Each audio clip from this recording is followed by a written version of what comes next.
The Gold Bug. Many years ago, I contracted an intimacy with a Mr. William Legrand. He was of an ancient Huguenot family and had once been wealthy, but a series of misfortunes had reduced him to want. To avoid the mortification consequent upon his disasters, he left New Orleans, the city of his forefathers, and took up his residence at Sullivan's Island near Charleston, South Carolina. Not far from the eastern or more remote end of the island, Legrand had built himself a small hut, which he occupied when I first by mere accident made his acquaintance. His chief amusements were gunning and fishing, or sauntering along the beach and through the myrtles in quest of shells or entomological specimens.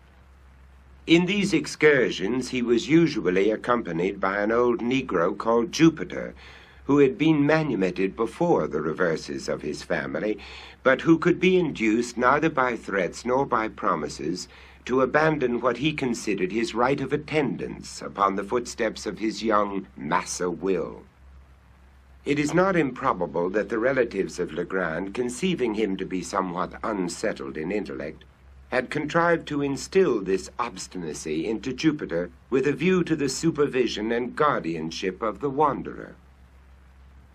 The winters in the latitude of Sullivan's Island are seldom very severe, and in the fall of the year it is a rare event indeed when a fire is considered necessary.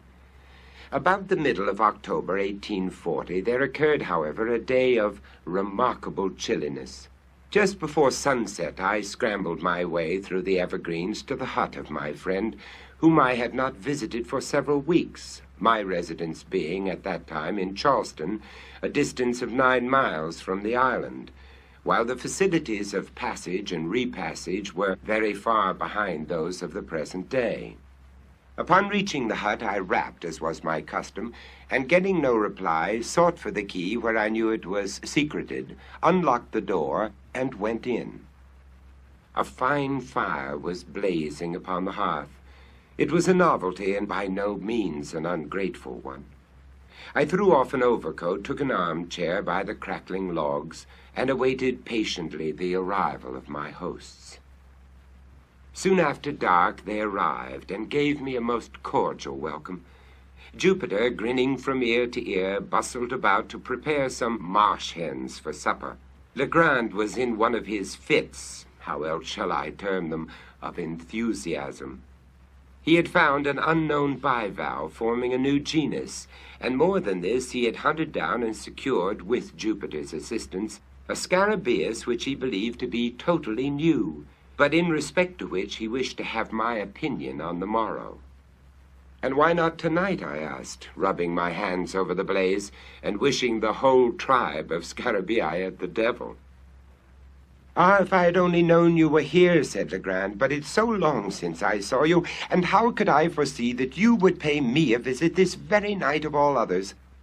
As I was coming home, I met Lieutenant G from the fort, and very foolishly I lent him the bug. So it will be impossible for you to see it until the morning. Stay here tonight, and I will send Jupe down for it at sunrise. It is the loveliest thing in creation. You never saw a more brilliant metallic luster than the scales emit, but of this you cannot judge till tomorrow. In the meantime, I can give you some idea of the shape." Saying this, he seated himself at a small table on which were a pen and ink, but no paper. He looked for some in a drawer, but found none. "Never mind," he said at length, "this will answer." And he drew from his waistcoat pocket a scrap of what I took to be very dirty foolscap, and made upon it a rough drawing with the pen. While he did this, I retained my seat by the fire, for I was still chilly. When the design was complete, he handed it to me without rising. As I received it, a loud growl was heard, succeeded by a scratching at the door. Jupiter opened it, and a large Newfoundland belonging to Legrand rushed in, leapt upon my shoulders, and loaded me with caresses, for I had shown him much attention during previous visits. When his gambols were over, I looked at the paper, and, to speak the truth, found myself not a little puzzled at what my friend had depicted. "Well," I said, after contemplating it for some minutes. "This is a strange scarabaeus, I must confess.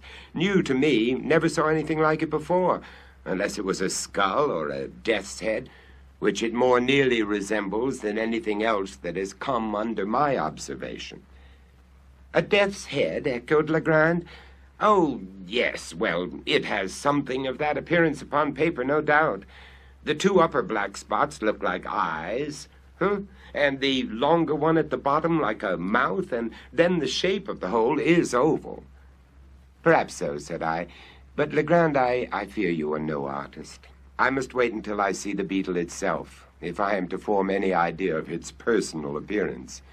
"Well, I don't know," said he, a little nettled. "I draw tolerably, should do it at least. I've had good masters, and flatter myself that I am not quite a blockhead." "But, my dear fellow, you are joking then," said I. "This is a very passable skull. Indeed, I may say that it is a very excellent skull, according to the vulgar notions about such specimens of physiology, and your scarabaeus must be the queerest scarabaeus in the world if it resembles it. But where are the antennae?" "The antennae?" said Legrand, who seemed to be getting unaccountably warm upon the subject. "I am sure you must see the antennae. I have made them as distinct as they are in the original insect, and I presume that is sufficient."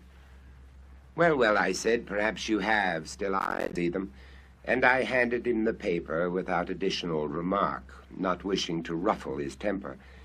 But I was much surprised at the turn affairs had taken. His ill humor puzzled me, and as for the drawing of the beetle, there were positively no antennae visible, and the whole did bear a very close resemblance to the ordinary cuts of a death's head. He received the paper very peevishly, and was about to crumple it, apparently to throw it in the fire, when a casual glance at the design seemed suddenly to rivet his attention. In an instant his face grew violently red, in another as excessively pale. For some minutes he continued to scrutinize the drawing minutely where he sat. Then he made an anxious examination of the paper, turning it in all directions.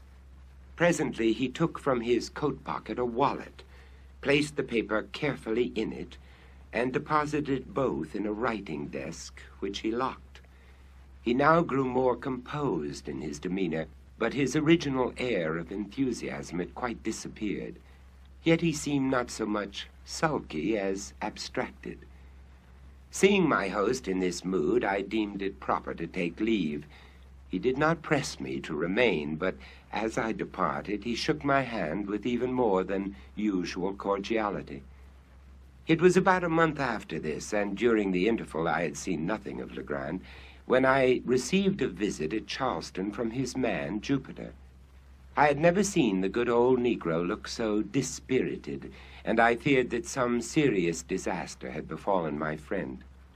"Well, Jupe," said I, "what's the matter now? How is your master?" "Well, to speak the truth, massa, him not so very well as might be. The bug, I'm very certain that Master Will, he been bit somewhere about the head by that glue bug." "And what cause have you, Jupiter, for such a supposition?" "I never did see such a deuced bug. He kick and he bite everything that come near him. Master Will caught him first, but had to let him go again mighty quick, I tell you. Then was the time he must have got the bite. I didn't like the look of the bug mouth myself, nohow, so I wouldn't take hold of him with my finger, but I caught him with a piece of paper that I found. I wrap him up in the paper and stuff a piece of it in his mouth. That was the way." "And you think then that your master was really bitten by the beetle, and that the bite made him sick?" "I don't think nothing about it. I knows it. What make him dream about the gold so much, if it ain't 'cause he bit by the gold bug? I's heard about them gold bugs before this." "But how do you know he dreams about gold?" "How I know? Why, 'cause he talk about it in his sleep, that's how I knows." "Did you bring any message from Mr. Legrand?" Jupiter handed me a note which ran thus: "My dear X, since I saw you, I have had great cause for anxiety. I have something to tell you, yet scarcely know how to tell it, or whether I should tell it at all. I have not been quite well for some days past, and poor old Jupe annoys me almost beyond endurance with his well-meant attentions. Would you believe it? He had prepared a huge stick the other day with which to chastise me for giving him the slip and spending the day solus among the hills on the mainland. I verily believe that my ill looks alone saved me a flogging. If you can in any way make it convenient, come over with Jupiter. Do come. I wish to see you tonight upon business of importance. I assure you that it is of the highest importance. Ever yours, William Legrand. There was something in the tone of this note that gave me great uneasiness. Its whole style differed materially from that of Legrand.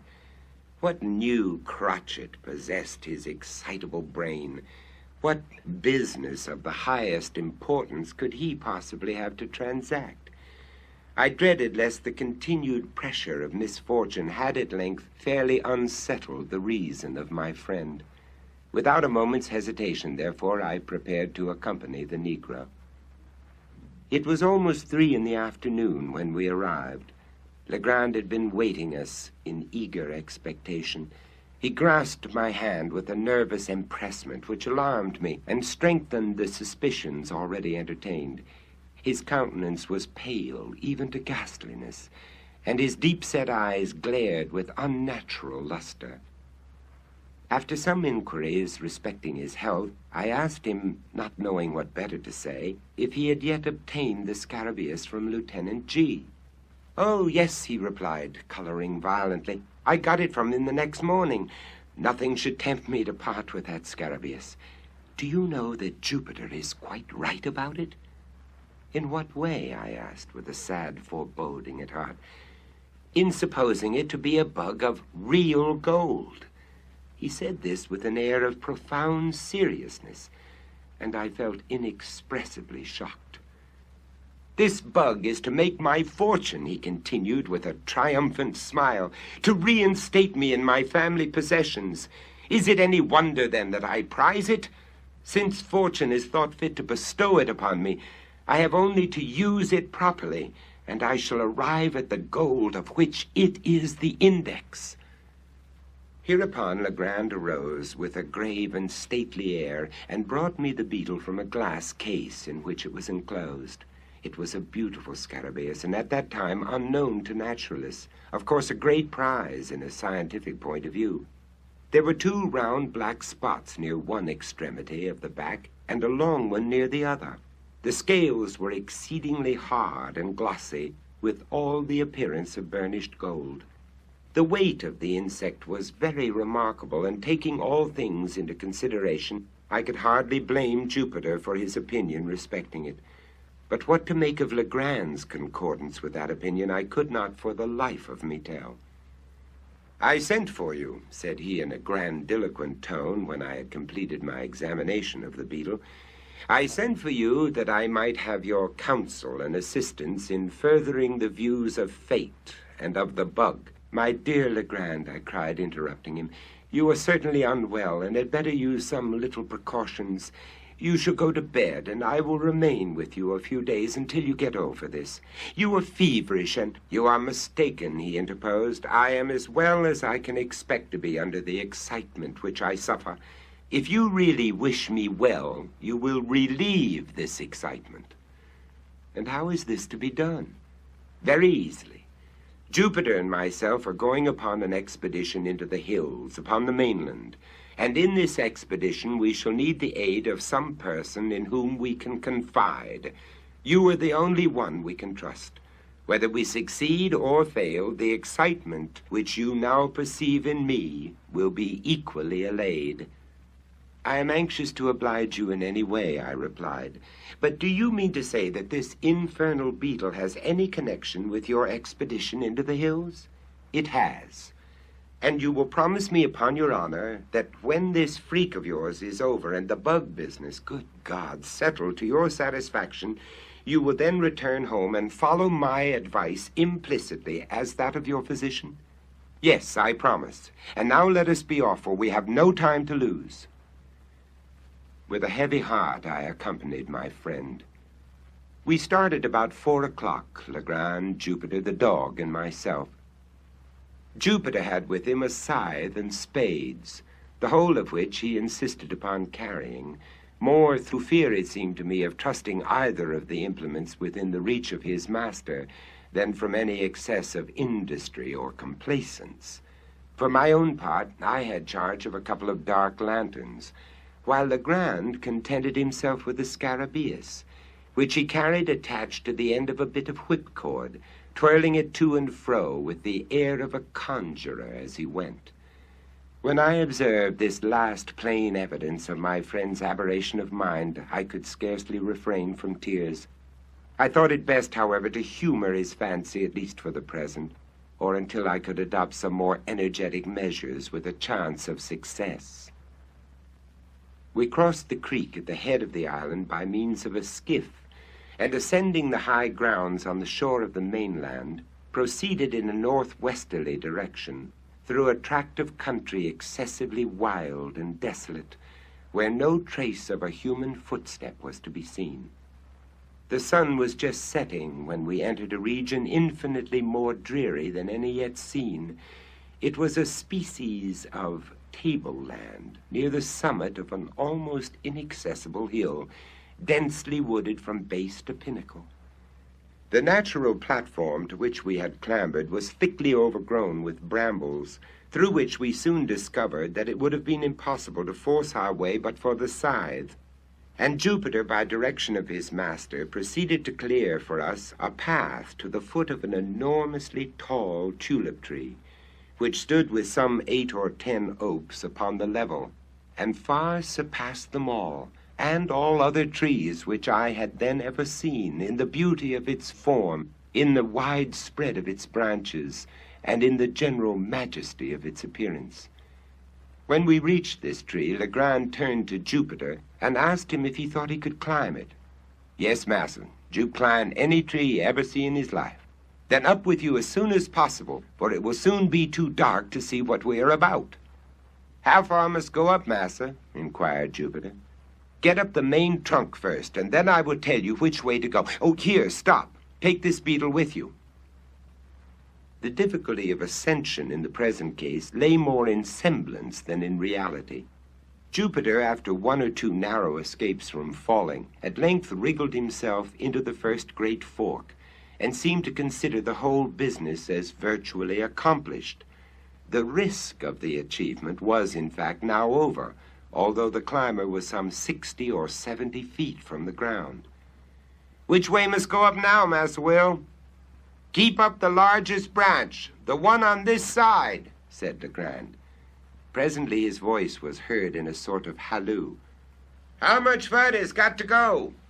"Look down the trunk and count the limbs below you on this side." "How many limbs have you passed?" 1, 2, 3, 4, 5. I done passed 5 big limbs, master, upon this side."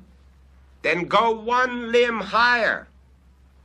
In a few minutes the voice was heard again, announcing that the 7th limb was attained.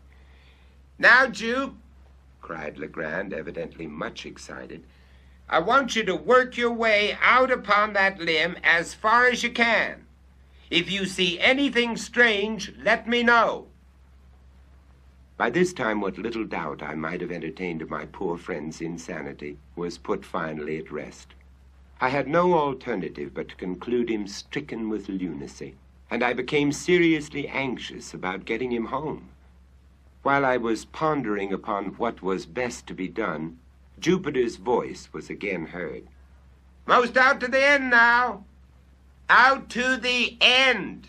Here fairly screamed Legrand.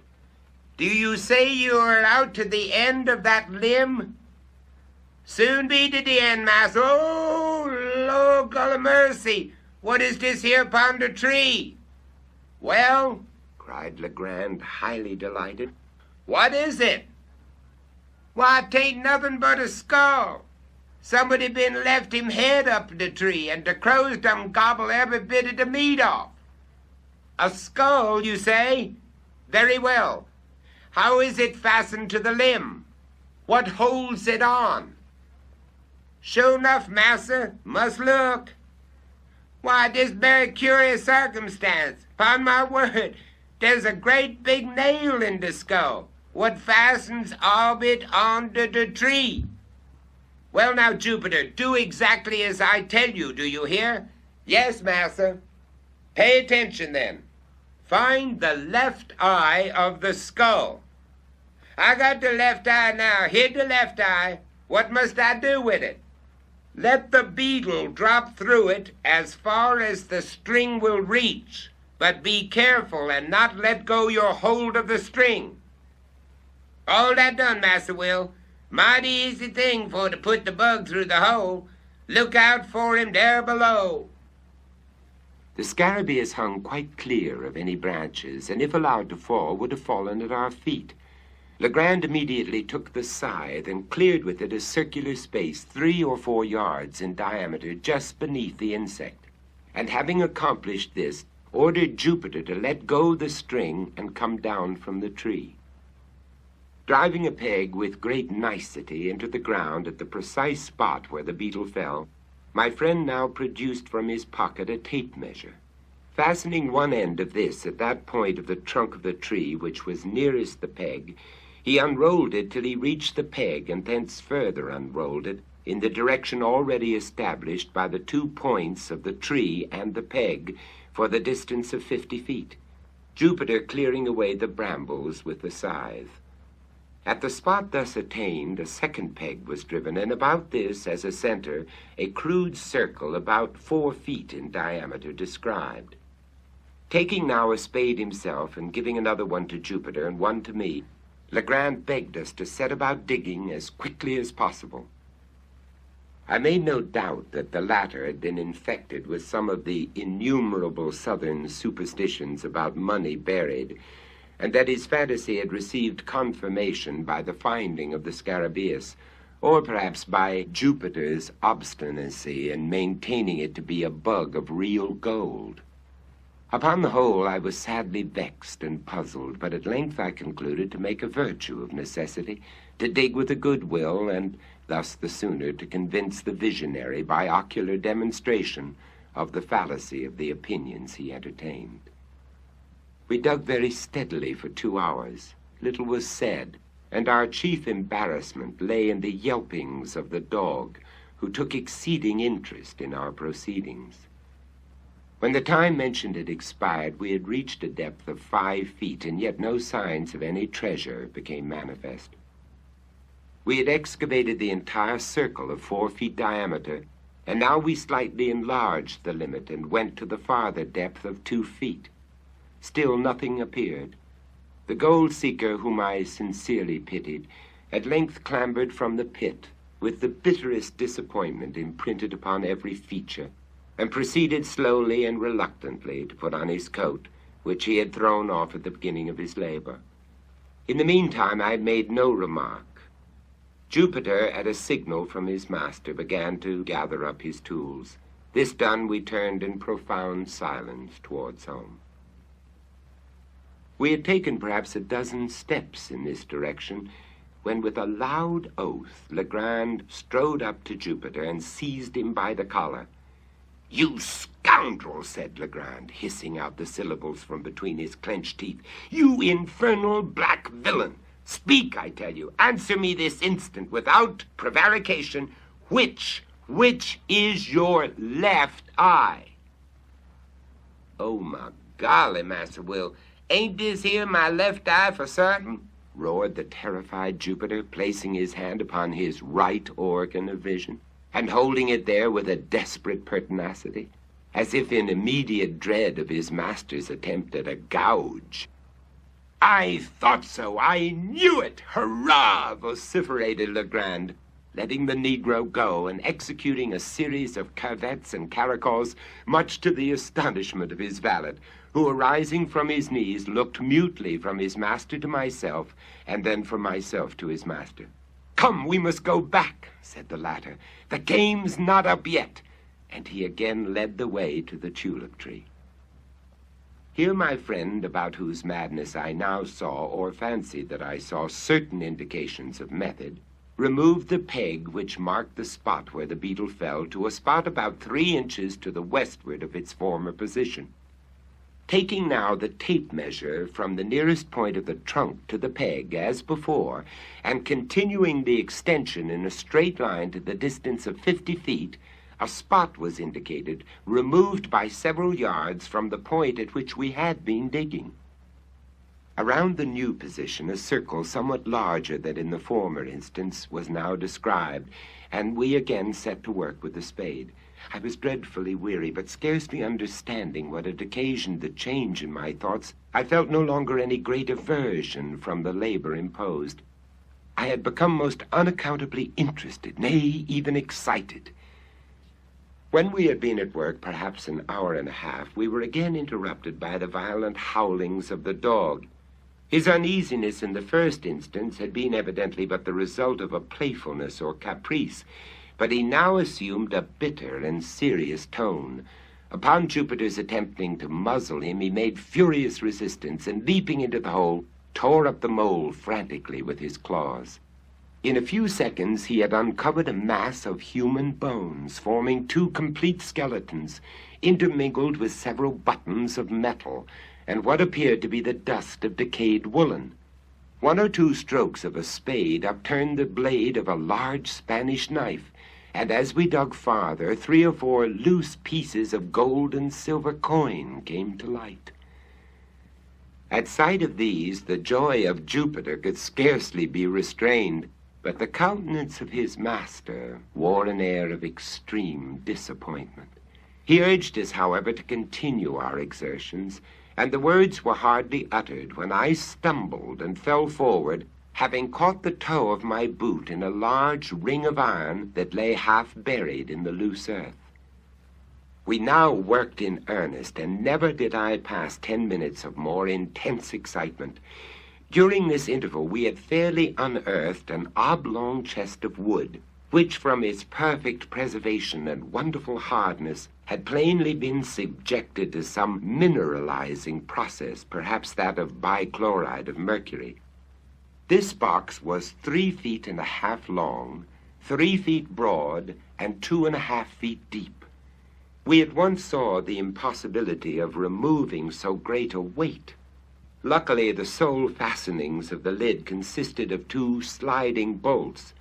These we drew back, trembling and panting with anxiety. In an instant, a treasure of incalculable value lay gleaming before us. As the rays of the lanterns fell within the pit, there flashed upward a glow and a glare from a confused heap of gold and of jewels that absolutely dazzled our eyes. I shall not pretend to describe the feelings with which I gazed. Amazement was, of course, predominant. Legrand appeared exhausted with excitement and spoke very few words. Jupiter seemed stupefied, thunderstricken. Presently he fell upon his knees in the pit, and burying his naked arms up to the elbows in gold, let them there remain as if enjoying the luxury of a bath. At length, with a deep sigh, he exclaimed, as if in a soliloquy, "And this all come of the gold bug." It became necessary at last that I should arouse both master and valet to the expediency of removing the treasure. It was growing late, and it behooved us to make exertion that we might get everything housed before daylight. We lightened the box by removing 2/3 of its contents, when we were enabled with some trouble to raise it from the hole. The articles taken out were deposited among the brambles. We then hurriedly made for home with the chest, reaching the hut in safety, but after excessive toil, at 1 o'clock in the morning. Armed with 3 stout sacks, which by good luck were upon the premises, we arrived at the pit a little before 4, divided the remainder of the booty as equally as might be among us, and leaving the holes unfilled, again set out for the hut, at which for the second time we deposited our golden burdens, just as the first faint streaks of dawn gleamed from over the treetops in the east. The chest had been full to the brim, and we spent the whole day and the greater part of the next night in a scrutiny of its contents. Having assorted all with care, we found ourselves possessed of an even vaster wealth than we had at first supposed. In coin, there was rather more than $450,000, estimating the value of the pieces as accurately as we could by the tables of the period. The value of the jewels we found more difficulty in estimating. There were diamonds, rubies, emeralds, sapphires, and an opal. These stones had all been broken from their settings and thrown loose in the chest. Besides all this, there was a vast quantity of solid gold ornaments. We estimated the entire contents of the chest that night at $1.5 million, and upon the subsequent disposal of the trinkets and jewels, a few being retained for our own use, it was found that we had greatly undervalued the treasure. When at length we had concluded our examination and the intense excitement of the time had in some measure subsided, Legrand, who saw that I was dying with impatience for a solution of this most extraordinary riddle, entered into a full detail of all the circumstances connected with it. "You remember," said he, "the night when I handed you the rough sketch I had made of the Scarabaeus? You recollect also that I became quite vexed at you for insisting that my drawing resembled a death's head. The sneer at my graphic powers irritated me, for I am considered a good artist, and therefore when you handed me this scrap of parchment, I was about to crumple it up and throw it angrily into the fire." "The scrap of paper, you mean?" said I. "No, it had much the appearance of paper, and at first I supposed it to be such, but when I came to draw upon it, I discovered it at once to be a piece of very thin parchment. It was quite dirty, you remember.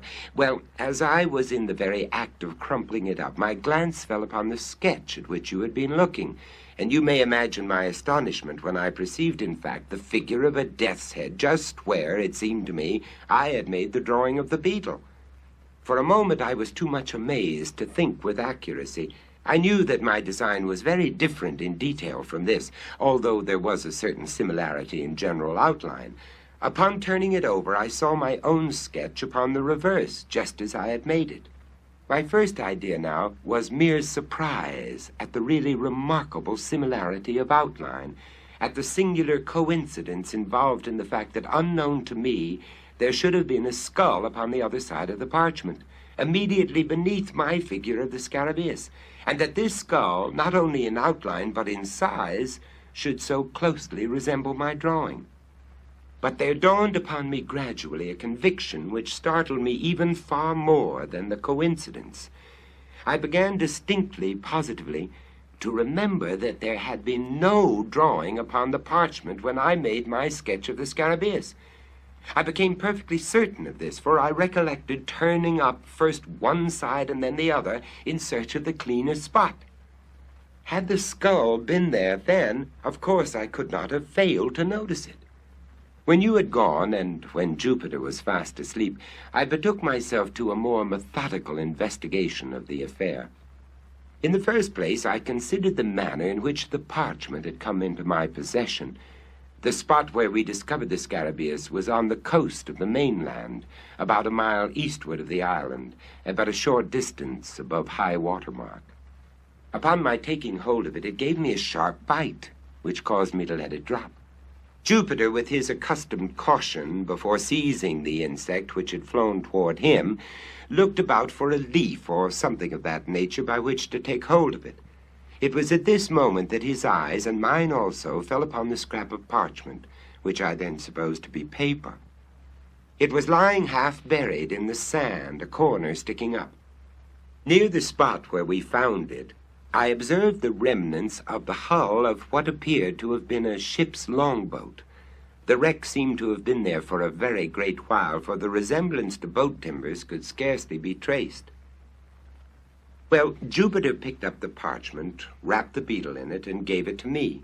Soon afterward, we turned to go home, and on the way met Lieutenant G. I showed him the insect, and he begged me to let him take it to the fort. Upon my consenting, he thrust it forthwith into his waistcoat pocket, without the parchment in which it had been wrapped, and which I had continued to hold in my hand during his inspection.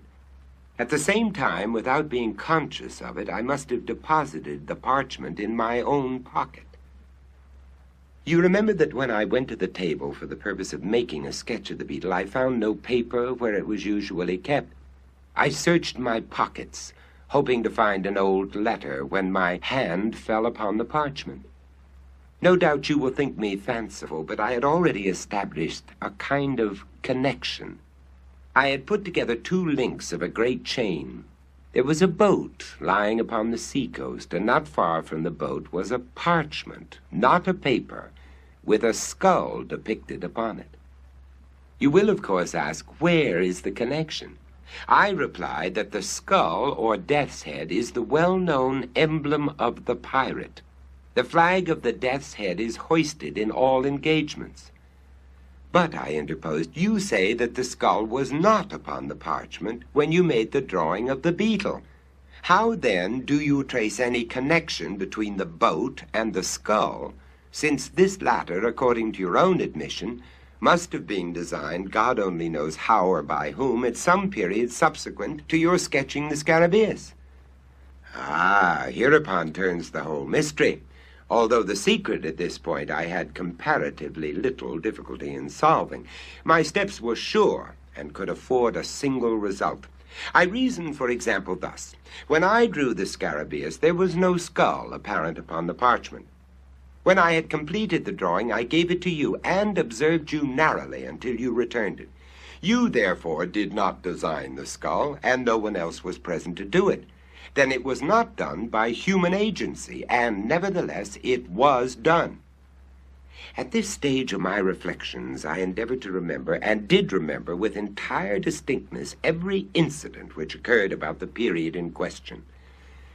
The weather was chilly, oh, rare and happy accident, and a fire was blazing upon the hearth. I was heated with exercise and sat near the table. You, however, had drawn a chair close to the chimney. Just as I placed the parchment in your hand, and as you were in the act of inspecting it, Wolf, the Newfoundland, entered and leapt upon your shoulders. With your left hand you caressed him and kept him off, while your right, holding the parchment, was permitted to fall listlessly between your knees and in close proximity to the fire. At one moment I thought the blaze had caught it and was about to caution you, but before I could speak you had withdrawn it and were engaged in its examination. When I considered all these particulars, I doubted not for a moment that heat had been the agent in bringing to light upon the parchment the skull which I saw designed upon it. You were well aware that chemical preparations exist and have existed time out of mind, by means of which it is possible to write upon either paper or vellum, so that the characters shall become visible only when subjected to the action of fire. The color disappears at longer or shorter intervals after the material written upon cools, but again becomes apparent upon the reapplication of heat. I immediately kindled a fire and subjected every portion of the parchment to a glowing heat. At first the only effect was the strengthening of the faint lines in the skull, but upon persevering in the experiment, there became visible at the corner of the slip, diagonally opposite to the spot in which the death's head was delineated, the figure of what I at first supposed to be a goat. A closer scrutiny, however, satisfied me that it was intended for a kid. Well, a kid, then. It's pretty much the same thing. Pretty much, but not altogether, said Legrand. You may have heard of one Captain Kidd. I at once looked upon the figure of the animal as a kind of punning or hieroglyphical signature. I say signature because its position upon the vellum suggested this idea. The death's head at the corner diagonally opposite had, in the same manner, the air of a stamp or seal. But I was sorely put out by the absence of all else, of the body to my imagined instrument, of the text for my context. I presume you expected to find a letter between the stamp and the signature? Something of that kind. The fact is, I felt irresistibly impressed with the presentiment of some vast good fortune impending. I can scarcely say why. Perhaps, after all, it was rather a desire than an actual belief. But do you know that Jupiter's silly words about the bug being of solid gold had a remarkable effect upon my fancy? And then the series of accidents and coincidences, these were so very extraordinary. Do you observe how mere an accident it was that these events should have occurred upon the sole day of all the year in which it has been, or may be, sufficiently cool for fire, and that without fire, or without the intervention of the dog at the precise moment in which he appeared, I should never have become aware of the death's head, and so never the possessor of the treasure? But proceed, I'm all impatience. Well, you have heard, of course, the many stories current, 1,000 vague rumors afloat about money buried somewhere upon the Atlantic coast by Kidd and his associates. That Kidd's accumulations were immense is well known. I took it for granted, therefore, that the earth still held them, and you will scarcely be surprised when I tell you that I felt a hope, nearly amounting to certainty, that the parchment so strangely found involved a lost record of the place of deposit. But how did you proceed? I held the vellum again to the fire, after increasing the heat, but nothing appeared. I now thought it possible that the coating of dirt might have something to do with so I carefully rinsed the parchment by pouring warm water over it, and having done this, I placed it in a tin pan with the skull downward and put the pan upon a furnace of lighted charcoal. Upon taking it off, the whole was just as you see it now. Here Legrand, having reheated the parchment, submitted it to my inspection. Characters including many numerals were rudely traced in a red tint between the death's head and the goat. But, said I, returning him the slip, I am as much in the dark as ever. Were all the jewels of Golconda waiting me upon my solution of this enigma, I am quite sure I should be unable to earn them. And yet, said Legrand, the solution is by no means so difficult as you might be led to imagine from the first hasty inspection of the characters. These characters, as anyone might readily guess, form a cipher. That is to say, they convey a meaning. But then from what is known of Kidd, I could not suppose him capable of constructing any of the more abstruse cryptographs. I made up my mind at once that this was of a simple species, such, however, as would appear to the crude intellect of the sailor absolutely insoluble without the key. And you really solved it. Readily. I have solved others of an abstruseness 10,000 times greater. Circumstances and a certain bias of mind have led me to take interest in such riddles, and it may well be doubted whether human ingenuity can construct an enigma of the kind which human ingenuity may not, by proper application, resolve. In fact, having once established connected and legible characters, I scarcely gave a thought to the mere difficulty of developing their import. The pun upon the word Kidd is appreciable in no other language than the English. But for this consideration, I should have begun my attempts with the Spanish and French, as the tongues in which a secret of this kind would most naturally have been written by a pirate of the Spanish Main. As it was, I assumed the cryptograph to be English. My first step was to ascertain the predominant letters, as well as the least frequent. Counting all, I constructed a table thus. Of the character 8, there are 33. Of the character semicolon, there are 26. Of the character 4, there are 19, and so forth. Now, in English, the letter which most frequently occurs is E. E predominates so remarkably that an individual sentence of any length is rarely seen in which it is not the prevailing character. As our predominant character is 8, we will commence by assuming it as the E of the natural alphabet. Now, of all the words in the language, "the" is the most usual. Let us see, therefore, whether there are not repetitions of any 3 characters in the same order of collocation, the last of them being 8. If we discover repetitions of such letters so arranged, they will most probably represent the word "the." Upon inspection, we find no less than 7 such arrangements, the characters being semicolon 4, 8. We may, therefore, assume that semicolon represents T, 4 represents H, and 8 represents E, the last being now well confirmed.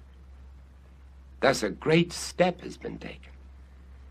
It will be unnecessary to proceed with the details of the solution. I have said enough to convince you that ciphers of this nature are readily soluble, and to give you some insight into the rationale of their development.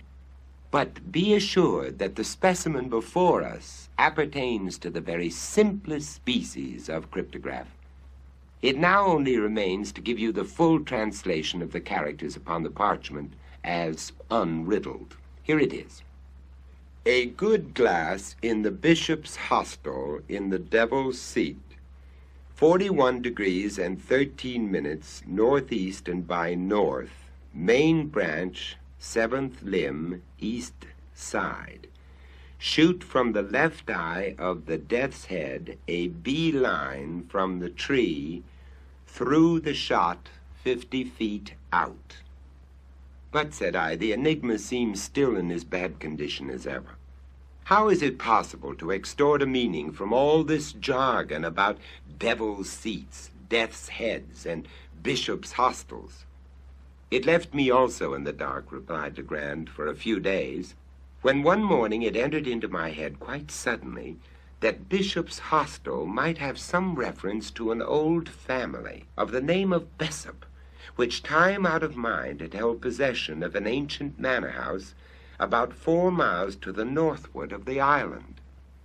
I accordingly went over to the plantation and reinstituted my inquiries among the older Negroes of the place.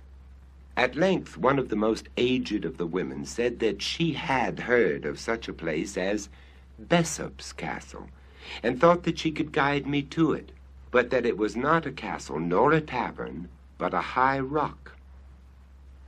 The castle consisted of an irregular assemblage of cliffs and rocks, one of the latter being quite remarkable for its height, as well as for its insulated and artificial appearance.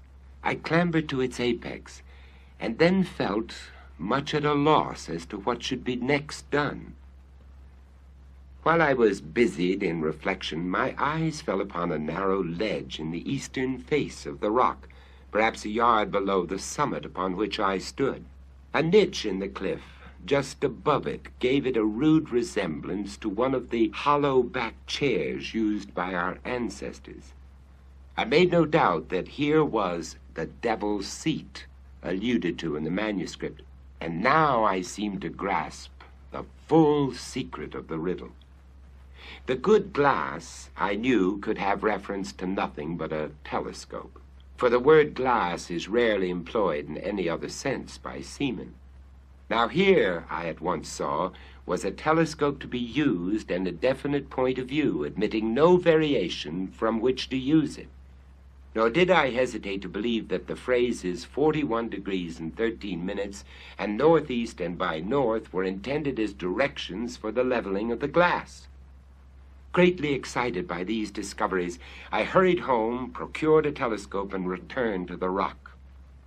I let myself down to the ledge and found that it was impossible to retain a seat upon it except in one particular position. This fact confirmed my preconceived idea. I proceeded to use the glass. Of course, the 41 degrees could allude to nothing but elevation above the visible horizon, since the horizontal direction was clearly indicated by the words northeast by north. This latter direction I at once established by means of a pocket compass. Then, pointing the glass as nearly at an angle of 41 degrees of elevation as I could do it by guess, I moved it cautiously up and down until my attention was arrested by a circular rift or opening in the foliage of a large tree that overtopped its fellows in the distance. In the center of this rift, I perceived a white spot, but could not at first distinguish what it was. Adjusting the focus of the telescope, I again looked, and now made it out to be a human skull. Upon this discovery, I was so sanguine as to consider the enigma solved, For the phrase main branch, seventh limb, east side could refer only to the position of the skull upon the tree, while shoot from the left eye of the death's head admitted also of but one interpretation in regard to a search for buried treasure. I perceived that the design was to drop a bullet from the left eye of the skull, and that a bee line, or in other words, a straight line, drawn from the nearest point of the trunk through the shot, or the spot where the bullet fell, and thence extended to a distance of 50 feet, would indicate a definite point. And beneath this point, I thought it at least possible that a deposit of value lay concealed. Having carefully taken the bearings of the tree, I turned homeward. The instant I left the Devil's Seat, however, the circular rift vanished, nor could I get a glimpse of it afterward, turn as I would. What seems to me the chief ingenuity in this whole business is the fact, for repeated experiment has convinced me it is a fact, that the circular opening in question is visible from no other attainable point of view than that afforded by the narrow ledge upon the face of the rock. In this expedition to the bishop's hostel, I had been attended by Jupiter, who had no doubt observed for some weeks past the abstraction of my demeanor, and took especial care not to leave me alone. But on the next day, getting up very early, I contrived to give him the slip and went into the hills in search of the tree. After much toil, I found it. When I came home at night, my valet proposed to give me a flogging. With the rest of the adventure, I believe you are as well acquainted as myself. I suppose, said I, you missed the spot in the first attempt at digging through Jupiter's stupidity in letting the bug fall through the right instead of through the left eye of the skull. Precisely. This mistake made a difference of about 2.5 inches in the shot. That is to say, in the position of the peg nearest the tree. And had the treasure been beneath the shot, the error would have been of little moment. But the shot, together with the nearest point of the tree, were merely 2 points for the establishment of a line of direction. Of course, the error, however trivial in the beginning, increased as we proceeded with the line, and by the time we had gone 50 feet, threw us quite off the scent. But for my deep-seated impressions that treasure was here somewhere actually buried, we might have had all our labor in vain. But your grandiloquence and your conduct in swinging the beetle, how excessively odd. I was sure you were mad. And why did you insist upon letting fall the bug instead of a bullet from the skull? Why, to be frank, I felt somewhat annoyed by your evident suspicions touching my sanity, and so resolved to punish you quietly in my own way by a little bit of sober mystification. For this reason I swung the beetle, and for this reason I let it fall from the tree. An observation of yours about its great weight suggested the latter idea. Yes, I perceive. And now there is only one point which puzzles me. What are we to make of the skeletons found in the hole? That is a question I am no more able to answer than yourself. There seems, however, only one plausible way of accounting for them, and yet it is dreadful to believe in such atrocity as my suggestion would imply. It is clear that Kidd, if Kidd indeed secreted this treasure, which I doubt not, it is clear that he must have had assistance in the labor. But this labor concluded, he may have thought it expedient to remove all participants in his secret. Perhaps a couple of blows with a mattock were sufficient, while his coadjutors were busy in the pit. Perhaps it required a dozen. Who shall tell?